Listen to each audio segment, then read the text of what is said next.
So the last type of question that we have to look at is how can we make this work apply to a word problem? So here's an example. A highway overpass has the shape that can be modeled by the equation of a parabola. If we have to use questions that involve parabolic arches, it's always nice if we can create one of the zeros as an origin. So that's what it says here. If the edge of the highway is the origin and the highway is 10 meters wide, what is the equation of the parabola if the height of the overpass 2 meters from the edge of the highway is 13 meters? Okay, so that's a little bit of extra information. So I've got a nice graph down there that I'll show you in a second, but we're gonna think about this.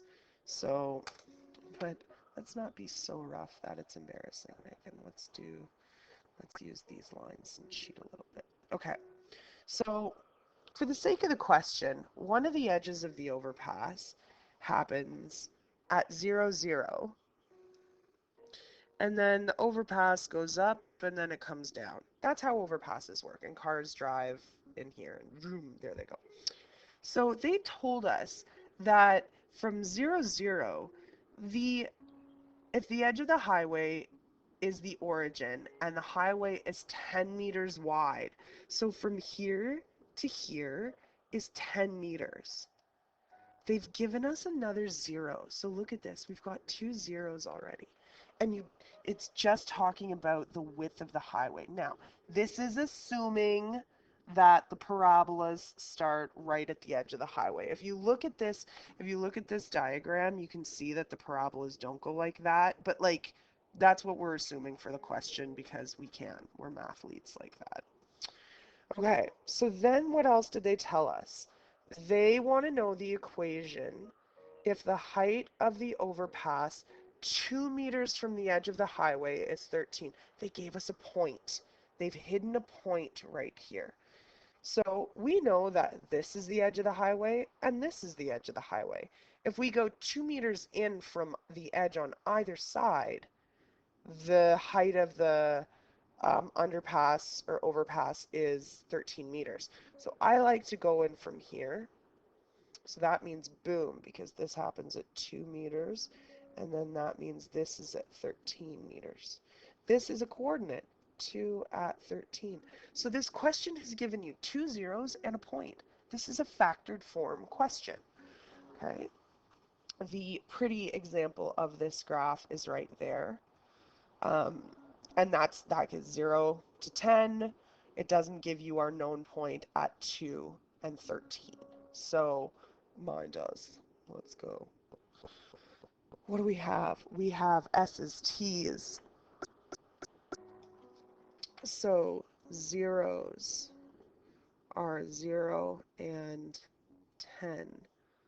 Point 2 at 13. Now we've just created an algebra question like we had before. So we've got to use our factored form. Y equals a x minus, I'm going to put my s in first, and then I'm going to put my t in, and then I'm going to simplify that. X minus 0 is just x, and then this becomes x minus 10. Now I'm going to plug in my x and my y. You could do it all together if you want. I'm just showing you steps. I don't even think I'm recording right now. Oh, thank God. Okay, point is at 2. Then we're going to go put in the x value, and this is minus 10. So 13 equals a to, this becomes negative 8. 13 equals a negative 16. Divide is always our last step. Boom, boom. Negative 16. And we get, guess what? Negative 13 over 16. She's not going to simplify. Get used to that with word problems. They often are ugly in their answers. So therefore, an equation that models the overpass is y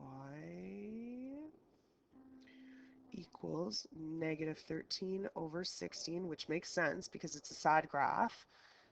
X, I'm not going to put the plus 0 or the minus 0 because that's an irrelevant statement. I don't even have to put the brackets around the x there if I'm being really picky. And then the other 0 is x minus 10. But I just wanted to show you that that's where they are.